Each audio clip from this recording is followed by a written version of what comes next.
Vamos a conversar con María Elena Rosell, es académica investigadora en Derecho de la Universidad de las Américas, sede de Viña del Mar. Ella es doctora. ¿Cómo le va? ¿Me escucha bien, María Lorena? Hola, buenas noches. Sí, muy bien, ¿María Elena o gracias. María Lorena? María Lorena. María Lorena, perfecto. Oiga, bueno, primer tema.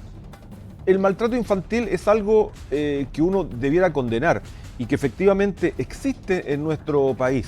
¿Las penas son altas desde el punto de vista legal hoy en Chile? Sí, muchas gracias. Quisiera primero agradecer la invitación, sobre todo para hablar de temas tan relevantes, ¿cierto? Y que afectan a seres tan indefensos como son los niños, niñas y adolescentes en Chile que están expuestos a sufrir graves maltratos y vulneración de sus derechos. Efectivamente, en Chile se encuentran tipificados varios delitos Ujú. asociados al maltrato infantil y a la violencia intrafamiliar, porque normalmente el maltrato infantil se comete en el entorno familiar y por lo tanto está bastante tipificado. Hay una ley especial de violencia intrafamiliar que agrava las sanciones. También hay varios delitos en el Código Penal que sancionan el maltrato infantil, que agravan las penas en caso de que el maltrato sea cometido en contra de niños, niñas y adolescentes. Y en el caso del menor que usted menciona, efectivamente, además el Ministerio Público solicitó que la investigación, en definitiva formalizó la investigación Ujú. por el delito de homicidio, que es además uno de Secuestrado, los claro. delitos más graves o que tienen una pena asociada más alta.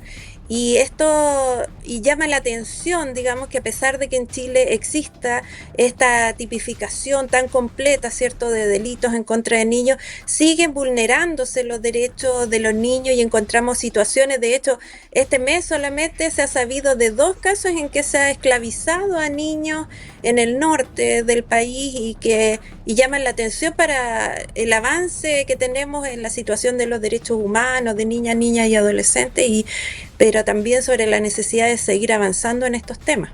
Ahora, esto usted señala que ocurre al interior de la familia, lógicamente, eh, con consentimiento cuando hay otros actores dentro de la familia y que no se denuncian, donde el niño pasa a ser permanentemente vulnerado. En este caso, bueno, ya es público y era materia permanente, había una permanencia en el trato. Eh, es es curioso, la familia muchas veces se une en el silencio para no denunciar esto y lo hace como coautores también.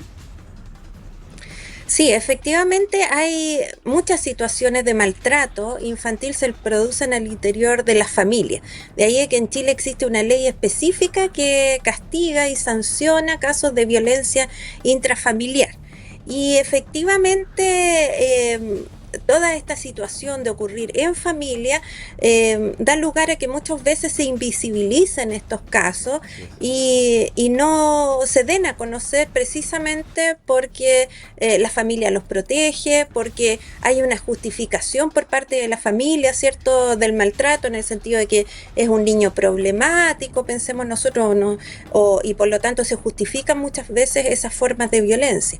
Entonces ahí en esos casos es muy importante el entorno del niño, que puede ser digamos, los vecinos, como en este caso que fue una vecina la que denunció, una amiga de la mamá. También en otros casos es muy frecuente también que los niños revelen esta situación en el colegio, porque llegan con moretones muchas veces o se ausentan muchas veces del colegio y por lo tanto ahí, al hablar con algún adulto cercano en el colegio, un inspector, una profesora jefe, un profesor jefe, y muchas veces ahí devela el niño el maltrato sufrido, aunque muchas veces también demoran en revelarlo porque, como le digo, justifican estas circunstancias en que el niño tiene un mal comportamiento y por lo tanto el niño asume como que es normal que se le trate de esa manera y por lo tanto muchas veces y en otras ocasiones también es amenazado o castigado más fuertemente al develar esta situación. Entonces es complejo. Claro. Ahora, el maltrato puede ser psicológico o puede ser físico. Usted decía recién, claro, hay muestras de daño corporal, etcétera, pero el psicológico también afecta a niño o niña. Claro, efectivamente, ahí nuestra legislación distingue, Ujú. entonces cuando el maltrato es psicológico o bien muy leve, un caso en el cual ese tipo de casos puede ser investigado por el juzgado de familia y el juzgado de familia puede adoptar medidas de protección a favor del niño e incluso que afectan a los padres, como por ejemplo someter a los padres a algún tratamiento para que entiendan que ese tipo de trato no se le debe dar al niño y por lo tanto proteger al niño en ese ámbito, en el ámbito familiar.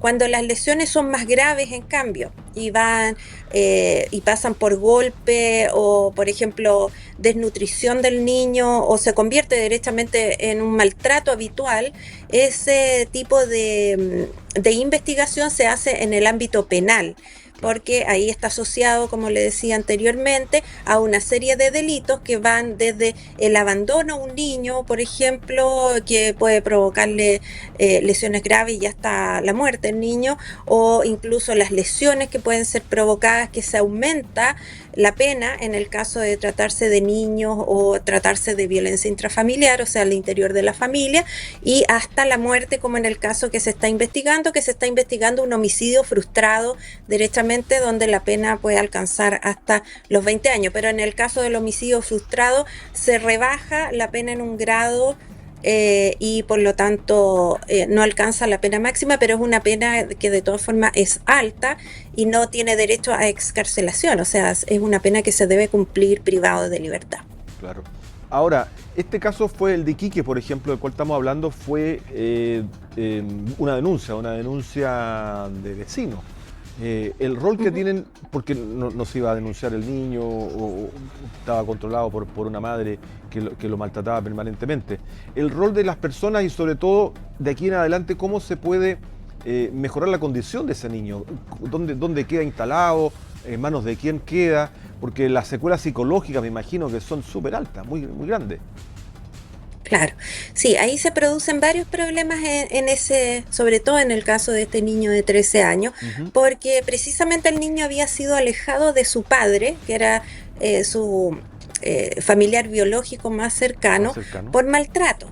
Y por lo tanto, incluso en familia, en el juzgado de familia, se trató de darle protección a través de la abuela, o sea, estaba la abuela o la conviviente del padre y al final se optó por darle la medida de protección o que el niño quedara bajo la protección de la madrastra. ¿Ya? Entonces es un niño evidentemente que está en una situación de vulnerabilidad grave porque es el entorno familiar el que no está capacitado para proteger a ese niño, que de hecho la familia se espera que sea la primera que proteja al niño, no el Estado.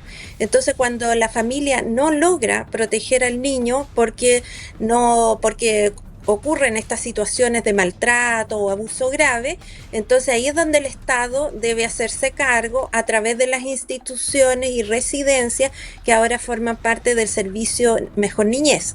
Lamentable, o sea, en estas situaciones, sin embargo, siempre es mucho mejor que el niño esté en un entorno familiar, porque sacarlo del entorno familiar significa también someter al niño a un estrés y a otro tipo de también de violencia psicológica podría ser, incluso someterlo a un sistema de residencias infantiles, porque es un niño que ha vivido en una familia, ¿cierto? Y a los 13 años enviarlo a una residencia infantil que se haga cargo de él es más complejo. Entonces ahí el juzgado de familia, en este caso, corre paralelo, digamos, con la causa penal que se está investigando y paralelamente el juzgado de familia tiene que decidir entonces cuál es el entorno que mejor puede proteger al niño. Incluso podría decidir que una persona que no sea de la familia pueda hacerse cargo del niño para incluso evitar que el niño pudiera caer en una residencia que dependen del Estado y que muchas veces ocurren situaciones complejas en esas residencias, o ya el hecho de estar en un lugar donde no tiene libertad como tenía anteriormente el niño para circular, para ir al colegio y qué sé yo, también eso es un tipo de vulneración. Entonces lo mejor es que el niño esté con alguien que lo pueda cuidar, aunque no sea de su familia directa. Claro. ¿Cuáles son los caminos para denunciar y sobre todo para que una denuncia sea efectiva? Porque tiene que comprobarse, ¿cierto?, el deterioro del niño o niña, el caso que ha habido abuso psicológico o físico. ¿Cuáles son los caminos? ¿Dónde va Carabinero uno? Claro. Sí, mire, es muy importante en el caso de niños, niñas y adolescentes que estén ¿Adolescente? en el sistema escolar. Ya. Ya, o sea, el sistema escolar normalmente es el sistema donde van a ir niños, niñas y adolescentes, digamos, durante gran parte del día, y ahí se le puede proteger al niño y además los profesores van a estar atentos a cualquier situación de vulneración. Además, ahí tenemos que tener presente que el Código Penal le impone la obligación a los encargados de los establecimientos educacionales de denunciar casos de abuso o de maltrato. Tienen la obligación legal de hacerlo. Entonces, ese es el primer lugar que tiene que estar atento a estas situaciones de maltrato, porque, como le decía, la ley le impone la obligación a los establecimientos educacionales de denunciar casos de maltrato infantil o de cualquier tipo de abuso en contra de niños, niñas y adolescentes. Si se trata de personas entonces que están fuera del sistema escolar, o vecinos o personas que conocen la situación de un niño que está siendo sometido a abuso o a maltrato, ahí lo mejor es recurrir a Carabineros, a la Policía de Investigaciones también, porque hay oficinas especializadas de Carabineros, sobre todo Carabineros también, que tienen a personal especializado que sabe tratar con niños, niñas y adolescentes, de manera de entrevistarlos y no revictimizarlos, porque hay que pensar también que cuando a los niños se les somete el sistema de justicia, también se revictimizan o sufren victimización secundaria, porque en definitiva ellos saben, digamos, un niño ya de 13 años va a entender que el hecho de la denuncia va a significar que lo van a separar de su entorno, que puede ser un entorno muy hostil, pero es lo único que conoce ese niño y por lo tanto ya es incluirlo, digamos, en el sistema de justicia ya es traumático para el niño. Entonces, por eso es sumamente importante que sea entrevistado por personas que estén capacitados para ello, y Carabineros, la Policía de Investigaciones tienen unidades especiales que cuentan con personal capacitado para entrevistar a los niños y no revictimizarlos y darles tranquilidad también respecto de que su situación va a mejorar y no va a empeorar luego que se judicialice este caso. Claro. Y por lo tanto, esa es la medida más adecuada, digamos. No, eso es muy importante. Y sobre todo, el otro hecho importante tiene relación con cómo uno comprueba la veracidad. Claro, en el tema físico está claramente las lesiones, se comprueban, pero en el tema psicológico, y digo puesto en perspectiva a largo plazo para producir un cambio en las conductas del padre, madre o quien esté a cargo de un niño. Claro, los maltratos psicológicos son aquellos que se investigan, como le mencionaba, en el juzgado de familia. Y ¿Ya? el juzgado de familia, en el juzgado de familia, digamos, no solamente hay abogados que evidentemente conocen de la ley, lo que establece la ley en estos casos, sino que también hay consejeros técnicos y personales que especialistas en psicología, por ejemplo, o trabajadores sociales que saben tratar con niños, que conocen no solamente digamos, le dan un enfoque de derechos a la investigación, sino que además también se le entrega a los padres orientación para el trato, respecto del trato de los niños. Entonces ahí muchas veces los padres, cuando hay maltrato psicológico, son, por ejemplo, enviados a programas especiales donde se someten a terapia como familia, y de esta manera entonces también durante un tiempo van a esta terapia y aprenden en el fondo a ser padres y aprenden a digamos, cómo tratar a sus hijos, y también a veces el maltrato psicológico viene por el maltrato que se da entre los padres y eso provoca a su vez consecuencias o secuelas psicológicas en el niño. Entonces ahí en los juzgados de familia se les entrega ese apoyo y se someten a los niños a medidas de protección, pero no con el afán de sacar a ese niño de esa familia, sino que de reeducar a los padres para que digamos, se puedan tratar de mejor manera entre ellos y puedan tratar también mejor al niño. Exacto. Pero lamentablemente digamos, el maltrato psicológico es muy habitual y ahí es sumamente importante saber que digamos, a los niños se le provocan secuelas por parte de ese maltrato. A veces las secuelas psicológicas son más graves que las secuelas físicas.